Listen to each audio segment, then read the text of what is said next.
बोलूँगी, पूरे भोजपुरी इंडस्ट्री को, पूरे भोजपुरी ऑडियंस को मैं धन्यवाद बोलना चाहूँगी, क्योंकि उन्होंने बहुत कम समय में उनके दिल से मुझे अपनाया है। और मेरे सारे डायरेक्टर, प्रोड्यूसर्स, को आर्टिस्ट को उन्होंने मुझे बहुत सपोर्ट किया एंड मेरा भोजपुरी को बहुत इम्प्रूव किया।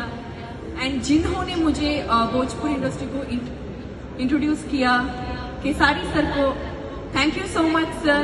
आपकी वजह से मुझे एक बहुत ही खूबसूरत इंडस्ट्री में वर्क करने का एक मौका मिला।